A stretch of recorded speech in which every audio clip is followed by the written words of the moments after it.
दूसरा है सामाजिक सुरक्षा को बल, जैसा कि बुढ़ापा पेंशन है, दिव्यांग पेंशन है, विधवा पेंशन है और ओल्ड पेंशन स्कीम। ये इसको हम पूरा अनुष्ठान में लाएंगे, उसको इम्प्लीमेंट करेंगे। और जिसका आंकड़े उन्होंने बताया कि हमने अधिकारियों को भी, मैंने पहले भी कहा था, मैं कहा भाई अपना थोड़ा सा चेंज कर ले, और फिर देख लो दिक्कत खड़ी हो जाएगी, क्योंकि मैं तो इलेक्शन मोड में रहा हूं। मैं पूरा चूड़ी नहीं टाइट कर पाया, 8 तारीख के बाद ऐसी चूड़ी टाइट कर दूंगा। विधानसभा चुनाव में कांग्रेस का मैनिफेस्टो कर्मचारियों को एक बड़ा तबका दे सकता है, भाजपा को बड़ा झटका। केंद्र सरकार की पेंशन योजना को लेकर, यूपीएस को लेकर कर्मचारियों ने जो ऐलान किया था उसका खुल्लेम खुल्ला समर्थन कर दिया कांग्रेस ने। जहां एक और कांग्रेस अपने घोषणा पत्र में गारंटी लेती है कि सरकार बनते ही वो कर्मचारियों की पुरानी पेंशन को बहाल करेगी, वहीं हरियाणा के प्रेजेंट जो मुख्यमंत्री हैं नायब सैनी, उनका एक ऐसा बयान सामने आता है जिससे कर्मचारी पेंशन धारकों के बीच भारी रोष है। पहले आप दोनों पार्टियों की नेताओं की वीडियो देखें। इन्होंने ओल्ड पेंशन स्कीम को लेकर कितना बवाल खड़ा किया था, लेकिन देश ने जब इनका झूठा गपबाजी, गुमराह करने के तरीके पकड़ लिए, तो अब ये ओपीएस का नाम लेना भी बंद कर दिए हैं। वहीं दूसरी तरफ भाजपा है, कर्मचारियों की हितैषी भाजपा सरकार नई पेंशन स्कीम लेकर आई। इसमें कर्मचारियों के लिए निश्चित पेंशन की गारंटी है। इस नई पेंशन स्कीम का देश भर के कर्मचारियों में व्यापक स्वागत हुआ है।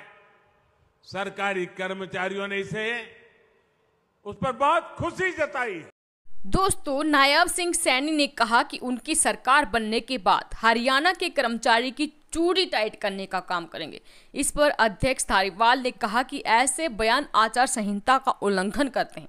उन्होंने चुनाव आयोग से भी शिकायत करने की बात कही कि चुनाव के दौरान इस प्रकार की बयानबाजी करना आचार संहिता का उल्लंघन है। धारीवाल ने कहा अगर मुख्यमंत्री पुरानी पेंशन बहाल कर देते तो चुनाव में उनका कर्मचारियों का पूरा सहयोग मिलता। इस तरह से बार बार क्षेत्र बदलकर चुनाव न लड़ना पड़ता। कर्मचारियों का आंदोलन जारी है। जब तक ओपीएस बहाल नहीं होगी कर्मचारी वर्ग चैन से नहीं बैठेगा। जहां तक विधानसभा चुनाव की बात है तो कर्मचारी वर्ग हर उस पार्टी का विरोध करेगा जो ओपीएस के खिलाफ होगा। उन्होंने कहा अभी हम राजनीतिक दलों के मैनिफेस्टो का इंतजार कर रहे थे, उसके बाद हमारी अगली रणनीति होगी। हरियाणा में 2.70 लाख सरकारी कर्मचारी, जिसके अलावा 1.5 लाख के करीब पेंशन धारक हैं। ऐसे में कर्मचारियों के परिवार को भी जोड़ा जाए तो ये संख्या करीब 15 लाख बनती है। कर्मचारी बड़ा वर्ग है और इस नाते कोई दल इनको नाराज नहीं करना चाहेगा, बल्कि इनके वोट बैंक पर सियासी दलों की पूरी नजर है। लोकसभा चुनाव के बाद अब हरियाणा में विधानसभा चुनाव भी ओपीएस अहम मुद्दा रहेगा। ओपीएस चुनावी समीकरण बनाने और बिगाड़ने में अहम भूमिका निभाएगा। केंद्र सरकार की ओर से पेंशन को लेकर नई योजना यूपीएस लाने के बाद ये मामला और गर्मा गया। सरकार जहां यूपीएस के लाभ गिना रही है, वहीं कर्मचारी संगठनों के साथ साथ विपक्षी दल सरकार पर हमलावर हो गए हैं। कर्मचारियों ने इसे सिरे से नकारते हुए कहा कि उन्हें केवल और केवल ओपीएस चाहिए, कोई नई स्कीम लागू नहीं होने देंगे। वहीं विपक्षी दलों ने इस मुद्दे पर सरकार को घेरने के लिए रणनीति तय कर ली है। भाजपा लोकसभा चुनाव में कर्मचारियों का झटका झेल चुकी है और कर्मचारियों की नाराजगी के चलते उनको अपनी 5 सीटें गंवानी पड़ी। इस बार भाजपा पूरी तरह से कर्मचारियों पर नजर गड़ाए है। कैशलेस मेडिकल सुविधा देने के साथ कर्मचारियों का डीए बढ़ा दिया गया। हालांकि ओपीएस के मुद्दे पर भाजपा सरकार ने चुप्पी साधी है। केंद्र सरकार का मामला बताकर राज्य के नेता इस मुद्दे पर बोलने से बचते हैं। ऐसे में हरियाणा के जो भावी कांग्रेस पद के उम्मीदवार जो मुख्यमंत्री के हैं भूपेंद्र सिंह हुड्डा, उन्हें खुल्लम खुला इंटरव्यू में कहा उनकी सरकार बनते ही राजस्थान की तरह ओपीएस बहाल कर देंगे। जहां एक और नायब सैनी कहते हैं उनकी सरकार बनते ही कर्मचारियों की चूड़ी टाइट कर देंगे, वहीं दूसरी ओर कांग्रेस अपने मैनिफेस्टो में कहती है कि सरकार बनते ही वो पुरानी पेंशन बहाल कर देंगी, ये उनकी गारंटी है।